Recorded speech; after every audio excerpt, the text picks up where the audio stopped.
보시는 장면은 전 세계를 충격에 빠지게 한 이탈리아 북부의 도시 밀라노 홍수의 장면입니다. 대형 우박이 쏟아지면서 피해가 커졌고 상가가 잠겨가는 모습입니다. 7월에 우박으로 인한 얼음강 홍수가 발생하다니 상상하기 어려운 일이 벌어진 것인데요. 반면 이탈리아 남부 지역은 최고 기온 47도의 폭염과 씨름하는 등 이탈리아의 반은 폭우로, 반은 우박과 씨름하며 각기 다른 기상 이변으로 고통받고 있습니다. 지난 20일 이탈리아 일간지 코리에레 델라 세라는 북부 롬바르디아주와 베네토주에 우박이 쏟아졌다고 전했습니다. 주민들이 찍은 인증 사진을 보면 우박은 지름이 최대 7터부터 8cm로 테니스공보다 더 큰 것으로 확인됐습니다. 우박이 떨어지면서 100명이 넘는 사람들이 다쳤습니다. 수백 대 차량의 유리가 총에 맞은 것처럼 금이 갔고 주택, 태양 전지판, 농작물 등도 큰 피해를 봤습니다. 밀라노 동북부 지역에서는 토네이도까지 발생해 피해를 키웠습니다. 또 돌풍과 함께 많은 비가 내리면서 도로가 잠기고 나무가 쓰러져 소방관들이 110건이 긴급 신고를 받고 출동하는 일도 있었습니다. 전 세계적으로 이상기후 때문에 몸살을 앓고 있지만 가장 심한 곳은 역시나 중국입니다. 기록적인 폭염이 기승을 부리는 가운데 북부 신장 이구르 자치구 저지대에는 기온이 무려 52도를 넘어서며 역대 중국 최고 기온을 경신했습니다. 베이징도 35도 이상 고온 일수가 무려 28일이나 되어 23년 만에 연간 최다 기록을 경신했습니다. 이 정도만 해도 역대급인데 중국 기상당국은 베이징의 20일 낮 최고 기온이 36도까지 오르는 날이 당분간 계속될 것이라고 예보했습니다. 폭염이 계속되자 서부 내륙의 스촨과 광둥 등 남방 지역은 전력난과 농작물 피해가 커지고 있습니다. 폭염 때문에 에어컨 사용량도 폭발적으로 늘었고 지난 10일 중국의 일일 총발 전량은 40억 9천만 킬로와트시로 이 역시 역대 최대치를 경신했습니다. 이탈리아가 북부는 홍수, 남부는 폭염에 시달리는 것처럼 중국 역시 도시는 홍수, 내륙은 가뭄으로 타들어가고 있습니다. 태풍과 폭염이 함께 덮친 것입니다. 베이징, 텐진 등에서는 홍수 통제를 위한 노력이 한창인 반면 내륙은 극심한 폭염과 강수량 부족으로 가뭄에 시달리고 있습니다. 특히 중국 내륙 지역은 폭염으로 거의 구워지는 수준에 이르렀다는 게 현지 주민들의 증언입니다. 역사적으로 중국은 7월 말부터 장마 기간이었습니다. 하지만 극심한 기후변화가 태풍을 더욱 강렬하게 만들면서 이제 중국은 날씨를 예측할 수 없는 나라가 되었습니다. 그런데 중국은 이렇게 기후온난화로 인한 이상기온으로 고통을 받고 있으면서도 놀라운 해법으로 대응하고 있습니다. 더워지는 날씨를 에어컨으로 해결하겠다며 석탄 발전을 늘리고 있는데요. 기후온난화를 부채질하는 석탄발전소를 더욱더 많이 돌리고 천연가스를 찾겠다며 1만 M 초심층 시추 작업까지 시작해 집안을 뚫고 들어간 것입니다. 중국 국가동계국에 따르면 올해 상반기 석탄 수입은 작년 대비 93% 급증했습니다. 이것은 역대 최대 규모입니다. 또한 중국의 석탄 생산량도 23억 T로 작년 동기 대비 4.4% 증가했습니다. 수력발전 기지인 스촨성과 윈난성 등이 폭염과 가뭄으로 전력 생산량이 줄자 결국 석탄 화력 발전을 최대치로 가동한 것입니다.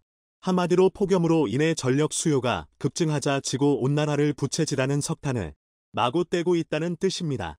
시진핑 주석은 기회 있을 때마다 우리가 약속한 탄소 피크와 탄소 중립 목표는 확고부동하다고 말했지만 어디까지나 말뿐이었고 중국은 에너지 공급 부족에 직면할 때마다 화력 발전을 늘려왔습니다. 더구나 최근에는 천연가스를 찾겠다며 1만 M 초심층 시추 작업까지 시작했습니다. 스촨성에서 천연가스전을 찾기 위해 1만 M 깊이 선디 황커 일정 샵사인 시추 작업을 시작한 것입니다. 이것은 올해 들어 두 번째로 개시한 1만 M 깊이 시추 작업이었습니다. 초심층 시추공은 깊이가 9,000M 이상인 경우로 석유가스 산업에서 기술적으로 가장 어려운 시추 작업으로 꼽힙니다.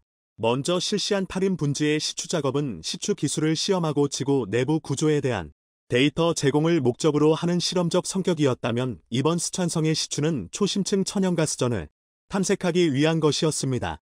중국에서 심층, 초심층 시추 작업은 석유 및 가스 탐사의 주요 전쟁터가 된 지 오래입니다. 중국은 땅속 1만 M 탐사 프로젝트는 달 탐사 프로젝트에 비견되는 주요 자연 프로젝트다 라고 공언할 정도입니다. 문제는 스촨성은 대지진이 발생했던 곳인데 이런 곳에서 1만 M나 땅을 파서 지각을 불안정하게 만드는 것은 어떠한 결과를 초래할지 예측이 어렵습니다. 더구나 난이도 높은 시추 작업 중 천연가스층이 폭발이라도 한다면 제2의 스천성 대지진이 발생하지 말라는 법이 없습니다. 그럼에도 중국에서 집안에 어떤 충격을 주는지 환경영향평가 같은 건 안중에 없습니다. 이쯤 되면 중국이 지구를 파괴하고 있다고 해도 과언이 아닌 상황입니다.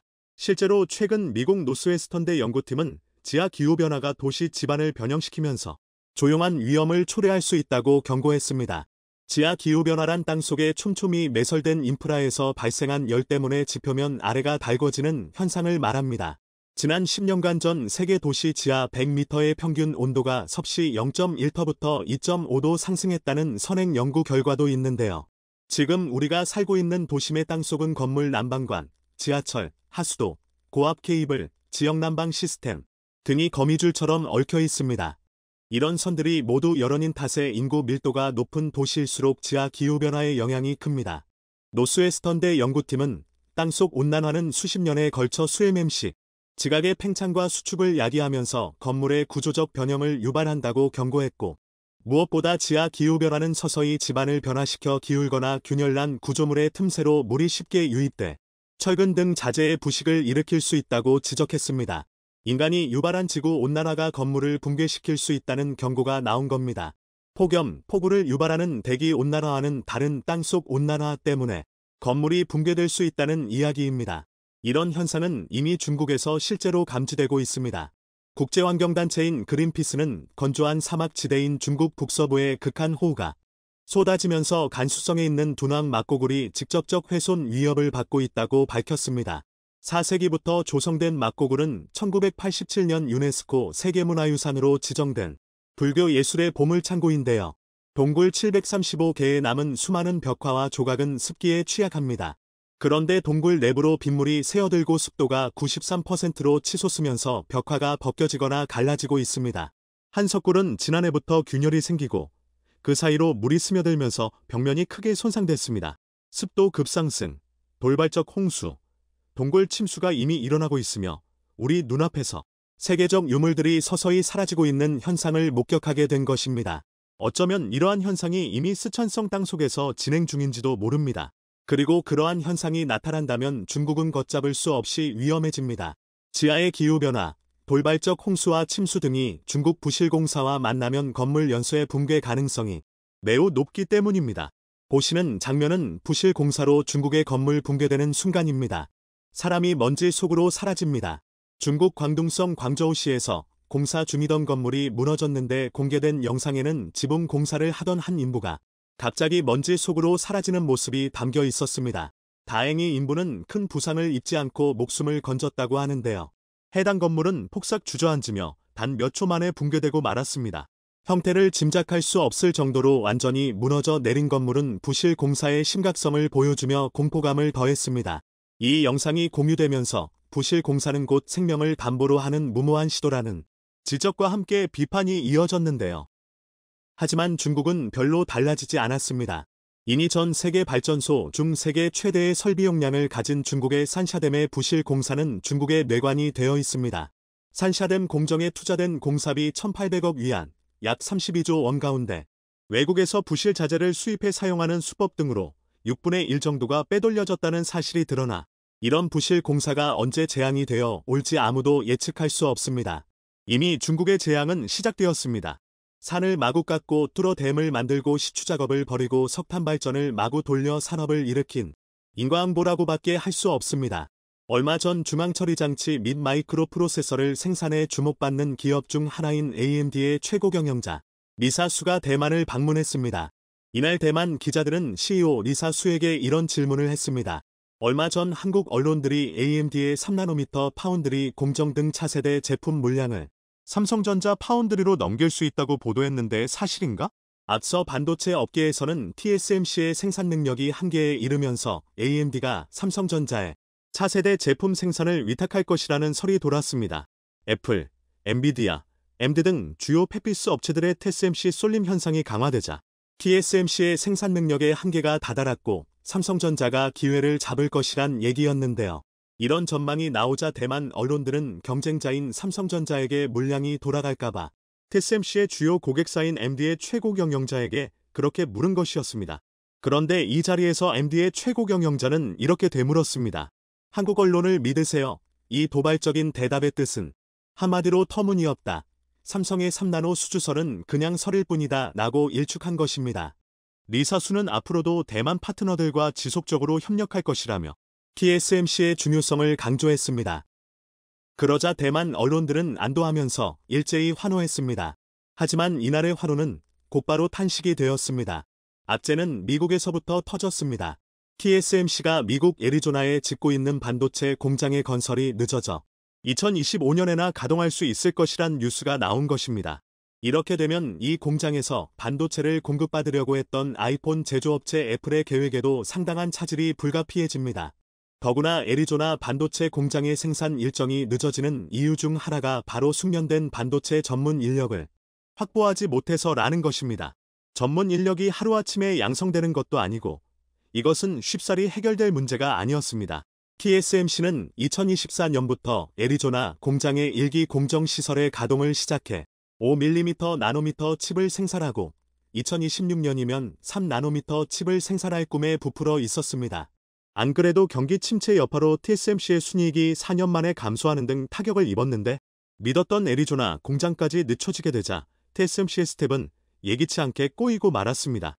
BBC는 TSMC 애리조나 공장 연기로 인해 미국 중심의 반도체 공급망 재편을 노리는 바이든 대통령의 기술 야망이 차질을 빚게 됐다고 지적했습니다. 반면 삼성전자는 내년 말부터 미국 테일러 공장에서 4나노 양산에 돌입합니다. 삼성은 이때를 놓치지 않고 최근 테일러 공장 공사 현장을 세세히 설명하면서 내년 말이면 여기서 4나노부터 양산 제품 출하가 시작될 것이다. 미국의 주요 고객들은 자신의 제품이 자기 땅에서 생산되기를 기대한다고 자신감을 표현했습니다. 상황이 이렇게 급반전되자 리사수 AMD 최고 경영자의 태도가 돌변했습니다. 그는 최근 니키 아시아와 인터뷰에서 가장 탄력적인 공급망 확보를 위해 TSMC 외의 다른 제조 역량도 고려할 것이다. 우리는 유연성 확보를 위해 여러 지역의 제조 시설을 활용하고 싶다고 태도를 바꿨습니다. 리사수는 이 인터뷰에서 삼성전자라는 특정 업체를 직접 언급하지는 않았습니다. 하지만 지금 현재 전 세계에서 TSMC의 대안이 될 수 있는 회사는 삼성전자밖에 없습니다. 특히 최근 AI 반도체에 회사의 최우선 순위를 두고 있는 AMD로서는 이를 충족해 줄 공정을 갖춘 회사를 찾아야만 하는데 그건 삼성전자뿐입니다. 결국 TSMC는 일본에 의존할 수밖에 없는 상황이 됐습니다. 그런데 이런 상황에서 예기치 못한 소식이 전해졌습니다. 일본의 사쿠라지마 화산에 강력한 폭발이 일어난 것입니다. 지난 17일 새벽 사쿠라지마 화산은 첫 번째 폭발 이후 8분 후 두 번째 폭발이 이어졌는데 분화구에서 터져나온 화산 연기는 높이 2500m까지 솟아올랐습니다. 연기가 이 높이까지 치솟은 것은 약 한 달 하고도 보름 만이었습니다. 결국 경계 레벨 3단계가 발령되고 입산 금지령이 발령됐는데요. 화산 연기는 남동 방향으로 최대 800m까지 확산한 것으로 확인됐는데 어찌나 폭발이 강력했는지 사쿠라지마 화산에서 나온 화산재는 인근 사스마센다이 기리시마 아이라 지역과 구마모토현, 뷰의 미나마타 아시키타 구마무라 등에도 영향을 미쳤습니다. 그런데 올해 들어 특히 사쿠라지마 화산이 심상치 않습니다. 올해 이미 폭발이 44번이나 있었기 때문입니다. 또한 올해 7월 10일까지는 총 115차례 분화한 것으로 기록됐습니다. 사쿠라지마는 가고시마현의 상징으로 약 2만 6천 년 전에 탄생한 높이 1117m의 화산섬입니다. 이름에 섬이 붙는 것처럼 예전에는 섬이었지만 1914년 발생한 다이쇼 분화로 흘러내린 용암으로 해협이 매립되어 오스미반도의 일부가 됐는데요. 올해 2월에도 강력한 폭발이 일어나 폭발 직후 연기가 최고 2400m 치솟기도 했습니다. 그런데 여기에서 더 심각한 문제는 바로 사쿠라지마가 TSMC의 반도체 공장이 위치한 구마모토와 200km도 채 떨어져 있지 않은 가까운 곳이란 점입니다. 일본 기상청은 화산에서 약 2km 근방에서는 화석과 화산가스 혼합물에 경계해야 한다고 말하고 있습니다. 덧붙여 화산재뿐만 아니라 바람의 방향이 향하는 쪽에서는 작은 분석풍에도 휩쓸릴 염려가 있어 주민들에게 주의가 필요하다고 경고하고 있습니다.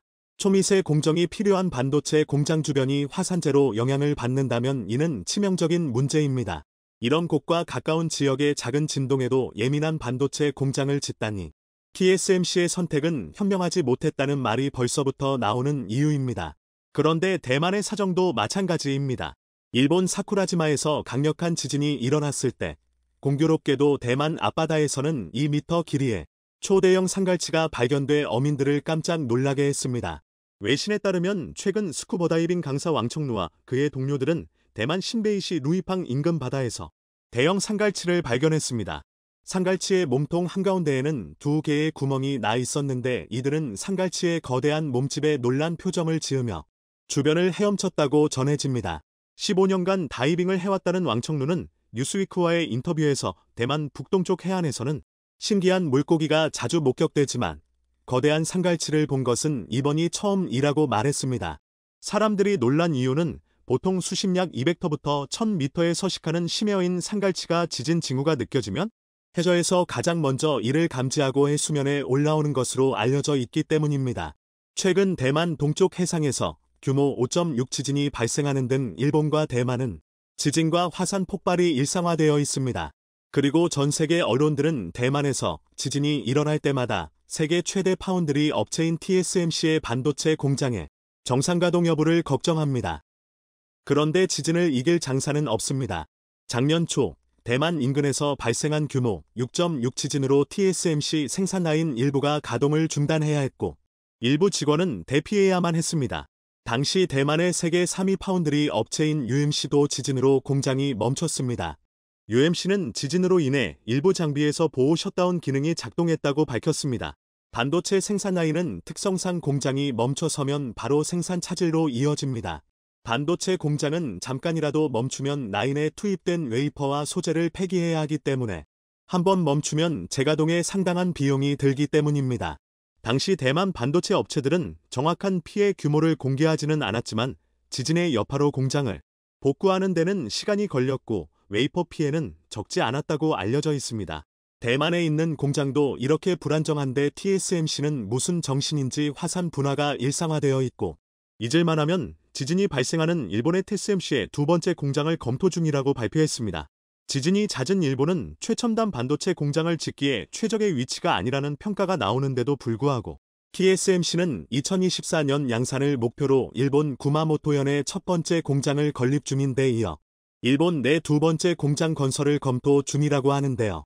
지진과 화산 분화가 일상화되어 있는 일본의 예민하기 그지없는 반도체 공장을 또 하나 더 짓는다는 것은 TSMC의 무리수가 될 것이란 전망에 무게가 실리고 있습니다. 이번 주말 동안 중국이 한국에 너무나도 끔찍한 일을 벌였습니다. 대한민국 전역에 도착한 수상한 국제소포들. 주말 동안 수상한 소포를 조심하라는 안전안내 긴급 문자까지 정부에서 시민들에게 발송했습니다. 중국이 최근 한국을 향해 반도체 소재 수출을 규제하여 한국의 반도체 산업을 완전히 무너뜨리려고 하는 동시에 이번에는 상상을 초월하는 끔찍한 일은 벌인 것인데요. 제대로 열받은 한국이 아주 강력한 복수에 나섰습니다.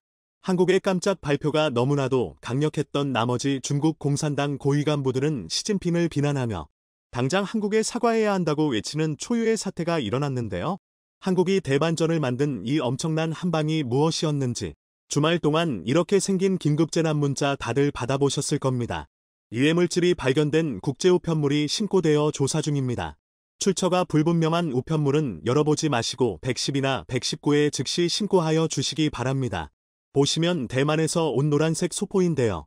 이번 주말 동안 인천과 수원, 대전 등 대한민국 많은 도시들에서 발견됐습니다. 이에 한국이 대만 정부에 이 사실을 알리자 대만은 긴급히 조사에 나섰고 대만 정부 고위 당국자가 한국에서 발견된 대만발 수상한 소포에 대해 중국에서 최초 발송된 것이라며 사건을 끝까지 추적하겠다는 충격적인 발표를 했습니다. 22일 대만중 스신문망에 따르면 대만 부총리 격인 정원찬 행정원 부원장은 이날 오전 대만 형사국의 조사 결과 이 같은 사실이 드러났고 해당 부서가 전담팀을 조직해 추가 조사하고 있다며 이같이 밝혔습니다. 정 부원장은 형사국의 1차 조사 결과 이 소포는 중국 선전에서 대만으로 화물 우편으로 발송됐고 대만 우체국 중화우정을 거쳐 다시 한국으로 보내졌다고 말했습니다. 그러면서 끝까지 추적 조사를 진행해 어떠한 부분을 강화해야 하는지 모든 상황을 검토할 것이라며 이 사건은 고도의 경각심을 갖고 처리돼야 한다고 강조했습니다. 앞서 주한 대만 대표부도 21일 홈페이지를 통해 조사 결과 해당 소포는 중국에서 최초 발송되어 대만을 중간 경유한 후 한국으로 최종 도달된 것으로 밝혀졌다고 밝혔습니다. 앞서 울산에서 지난 20일 한 장애인 복지 시설에 기체 독극물이 든 것으로 의심되는 소포가 배달된 것을 시작으로 전국 곳곳에서 유사한 신고가 이어졌습니다. 21일에는 명동 중앙우체국에서도 유사한 소포가 발견돼 건물 안에 있던 1,700여 명이 턱업원에 대피하는 소동이 벌어지기도 했습니다. 경찰 등에 따르면 대만 등에서 배송된 수상한 소포에 대한 112 신고는 21일 하루에만 전국에서 1,000건 가까이 접수됐습니다. 대만 매체들은 이번 사건이 중국 내 온라인 쇼핑몰과 관련된 브러싱 스캠일 가능성이 크다는 한국 언론의 기사를 소개하고 있습니다. 브러싱 스캠은 주문하지 않은 물건을 아무에게나 발송한 뒤 수신자로 가장해 상품 리뷰를 올리는 방식으로 온라인 쇼핑몰의 판매 실적과 이용자 평점을 조작하는 행위입니다. 앞서 2020년 미국과 캐나다 등 여러 국가에서 중국 수저우에서 발송한 정체불명의 소포가 다수 발견돼 큰 혼란이 벌어졌습니다.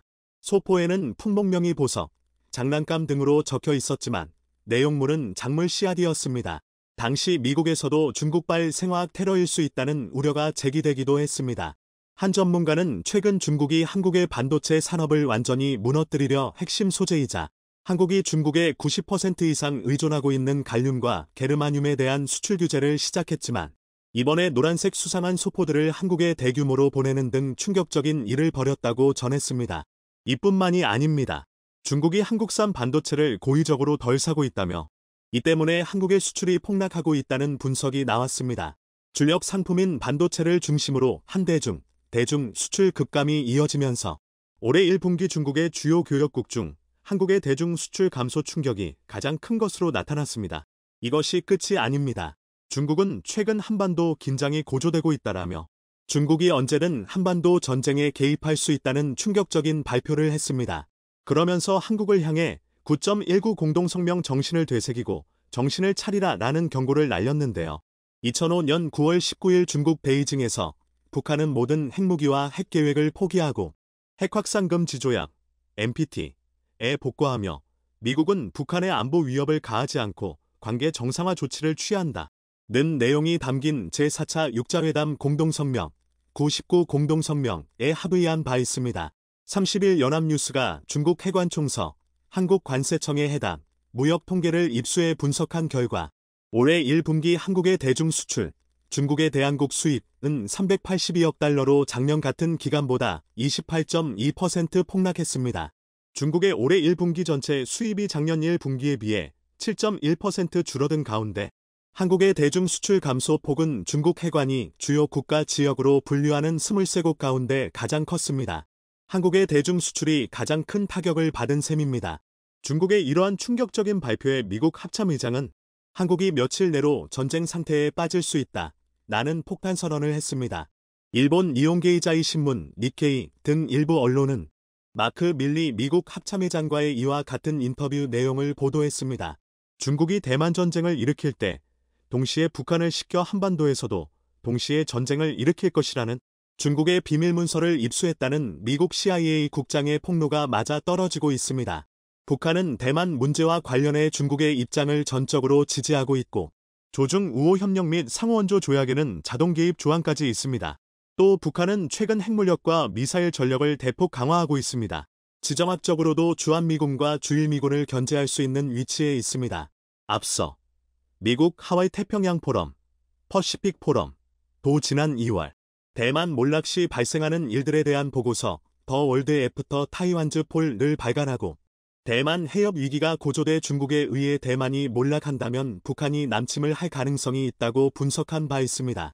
이에 미국 워싱턴에서는 한국이 G8 자격이 충분하다며 한국을 G7에 포함시켜 새로운 최강 8개국 모임 G8을 만들 것이라며 중국이 G8에 속한 한국을 건드리게 되면 나머지 회원국인 미국, 일본, 독일, 영국, 프랑스, 이탈리아, 캐나다가 합법적으로 즉각 군사를 동원해 개입할 수 있음을 알렸습니다.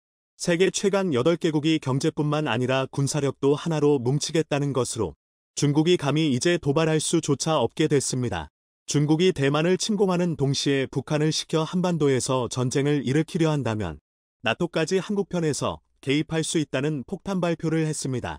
옌스 스톨텐베르그 나토 사무총장은 중국과 북한의 도발은 명백히 세계적인 이슈라며 나토가 합법적으로 개입할 수 있음을 시사했습니다. 한국의 대반전 반격은 이것이 끝이 아니었습니다. 동남아시아 국가연합인 아세안 사무총장이 중국 대신 한국의 원전을 대규모로 지을 것이라는 폭탄 발표를 했습니다. 최근 극심한 기후변화로 심각한 에너지난에 허덕이고 있는 동남아시아 국가들. 이를 해결하기 위해 원래는 가장 싼 중국산 원자력 발전소를 동남아시아에 대규모로 지으려 했습니다. 이를 통해 값싼 전기를 동남아시아 국가들에 공급하겠다는 계획이었죠. 자, 그런데 갑자기 중국을 버리고 한국을 선택하는 파격적인 결단을 내렸습니다. 아세안 사무총장은 인구 6억 7천만 명으로 세계 3위, 경제규모, GDP 3조 달러의 세계 5위 공동체를 이끌며 회원국의 주요 정책 목표 달성을 지원하고 조율하는 매우 중요한 역할을 하고 있습니다. 까으 사무총장은 친중 국가로 분류되는 캄보디아 출신이지만 학업 대부분을 미국에서 마치는 등 미중 패권 경쟁의 각축장으로 부상한 아세안을 중립적 위치에서 이끄는 인물로 평가받고 있습니다. 그는 경제 성장에 많은 에너지가 필요한 만큼 성장에 주안점을 두고 있는 아세안 회원국의 원자력 발전은 좋은 선택지가 될 수 있다며 한국이 아세안과 함께 나아가기 위해 원전, 기술과 노하우를 공유한다면 좋을 것이다. 또 대화 관계 수립 35주년을 맞아 내년엔 한국과의 관계를 포괄적 전략적 동반자로 격상하는 것을 추진 중인데 스마트시티와 디지털 분야에서도 협력을 기대한다 라고 전했습니다. 중국은 쏙 빼놓고 한국만 언급하며 사실상 한국으로 확정해버린 상태인데요. 이를 전해들은 중국은 뒷목을 잡고 분노해하고 있습니다. 한국의 위험물질 소포까지 대량으로 보내며 위협하고 있는 중국.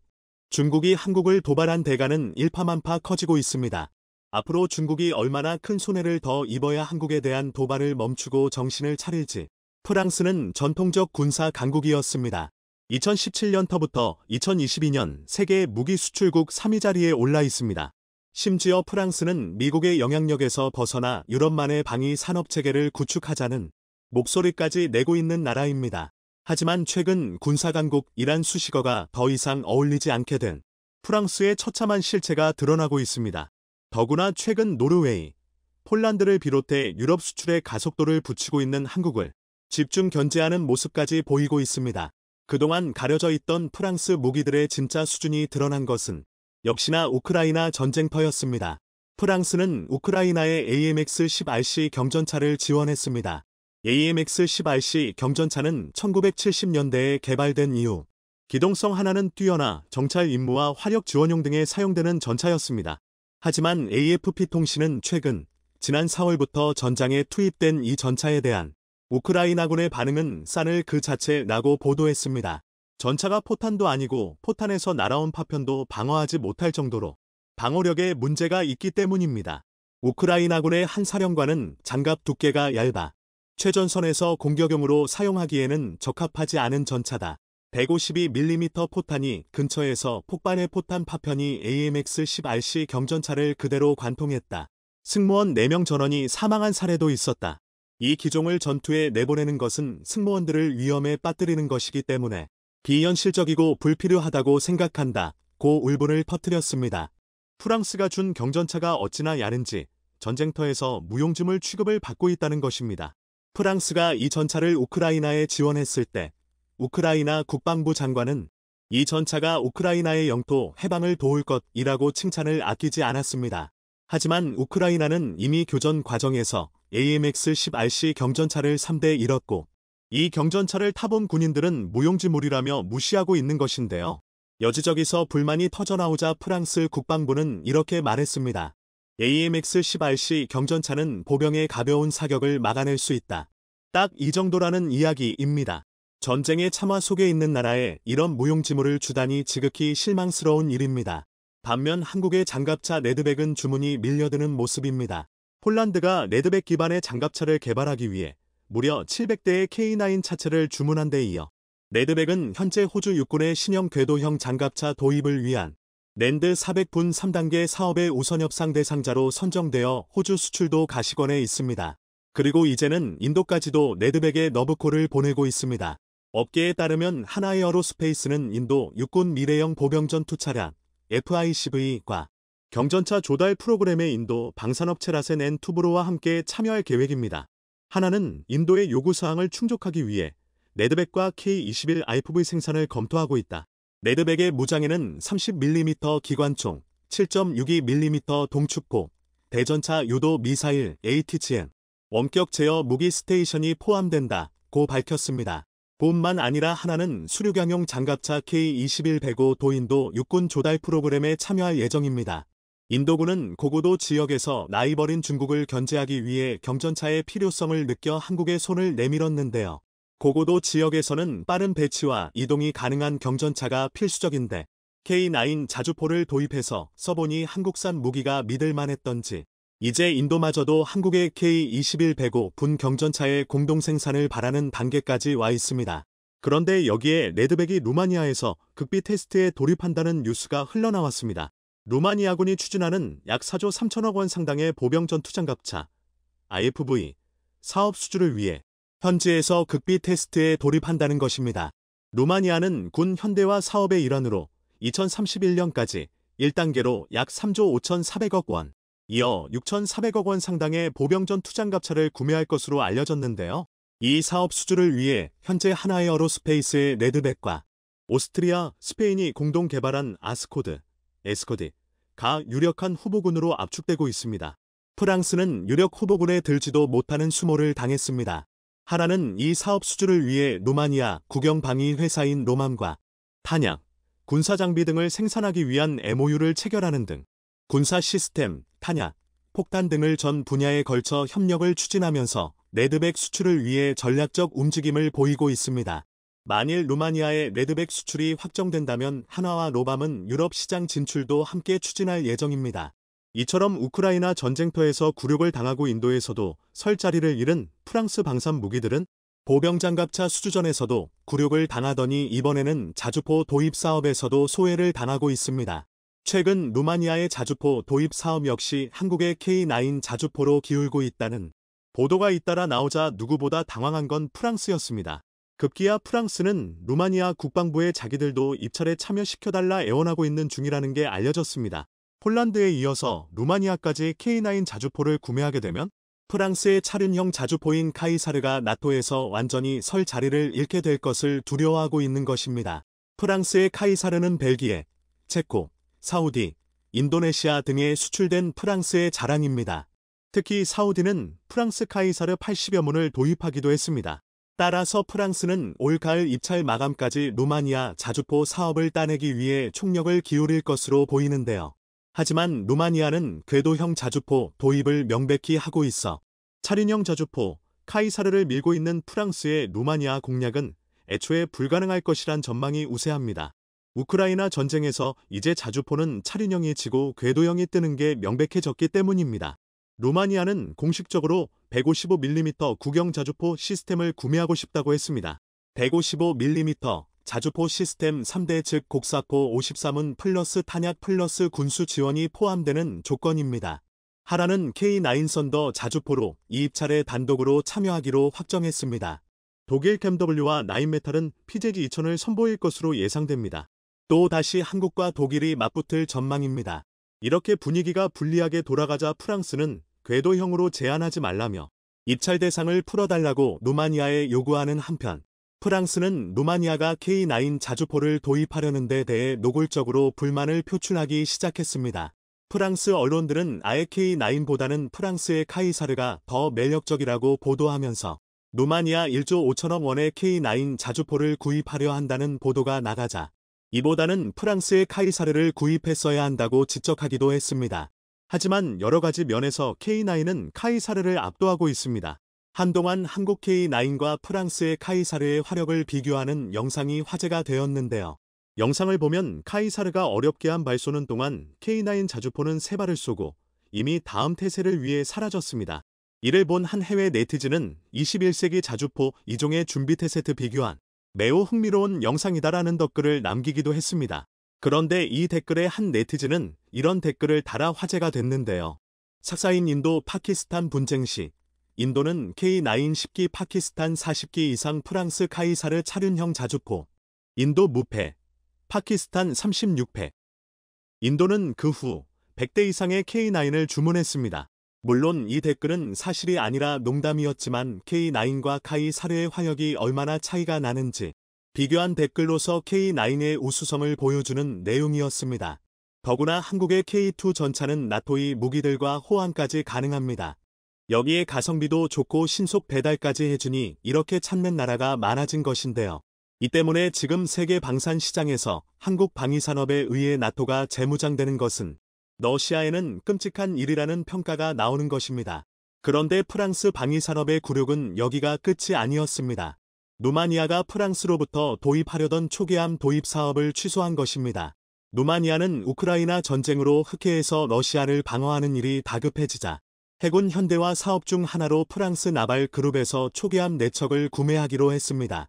준전투 임무용까지 가능한 초계함 루마니아는 1조 7천억 원을 투입할 계획이었습니다. 하지만 프랑스가 협상 과정에서 전 세계적인 원자재값 상승으로 척당 4천억 원, 그러니까 처음 제시한 가격으로는 공급할 수 없다고 하자 루마니아는 네덜란드와 프랑스에서 초계함 구매가 어려워지자 외신들은 루마니아가 한국에서 초계함을 도입하려 할 것이라고 전망했습니다. 우크라이나 전쟁으로 인해 유럽산 무기들의 가격은 천정부지로 오르고 있습니다. 더구나 전투함 건조에 전통이 있는 프랑스는 애초 가격보다 협상 과정에서 가격을 올리고 있습니다. 프랑스는 250톤급의 액조제 미사일까지 탑재하려면 6천억 원 이상은 되어야 한다고 주장한 것으로 알려졌습니다. 그런데 프랑스와 독일 등 유럽 국가들은 초계함 하나 건조하는데 보통 6년 이상이 걸립니다. 이러한 느린 건조 속도 때문에 중간에 원자재 가격이 상승하거나 가격이 올라가거나 기다리는 쪽에서는 지쳐서 포기하고 다른 곳을 알아보는 일이 벌어지는 것인데요. 하지만 신속 정확한 한국은 3년이면 건조합니다. 이제 루마니아의 선택지는 한국 아니면 튀르키예로 좁혀지고 있습니다. 튀르키예가 만든 함정들은 저렴하지만 성능 검증이 안 되어 있다는 단점이 있습니다. 그에 비해 한국의 전투함은 다양한 전투함 체계를 모두 국산화했을 뿐 아니라 프랑스가 건조하려던 호위함에 비해 배수량이 1,000톤 이상 크고 고장 16발의 수직 발사 체계에 불과한 프랑스 함정에 비해 2배나 많은 수직 발사 체계를 갖추고 있습니다. 한마디로 이 정도의 가성비 높은 전투함을 만들 수 있는 나라는 세계적으로 한국 이외에 없습니다. 이처럼 프랑스보다 더 강력한 무장을 장착할 수 있는 장점이 있는데도 척당 건조 단가가 프랑스보다 70% 정도 저렴합니다. 무엇보다 대한민국의 전투함은 1년 반이면 취역하고 총 3년이면 그 나라 해군에서 전투 교체가 가능하게 만들어줍니다. 유럽의 조선소보다 2배 이상 빠른 건조 속도를 갖추고 있어 그 사이 급격한 가격 인상이 일어나는 변수조차 없습니다. 한번 계약한 방산 계약은 번복하지 않는 것은 방산업계의 불문율입니다. 그런데 프랑스 나발그룹은 계약한 단가를 몇 개월 후에 번복했습니다. 이러니 루마니아로서는 계약을 깰 수밖에 없는 것인데요. 판은 프랑스가 깬 것이고 1차 책임은 나발그룹에 있다고 봐야 합니다. 이처럼 K9 자주포, 보병장갑차, 그리고 초계함에 이르기까지 한국 방산에 대한 루마니아의 관심이 고조되고 루마니아가 제2의 폴란드가 될 조짐을 보이고 있는 가운데 프랑스는 이를 초조하게 지켜보고 있는 중입니다. 그런데 유럽의 또 한 나라가 한국 방산의 발전을 긴장 속에 지켜보고 있는 중입니다.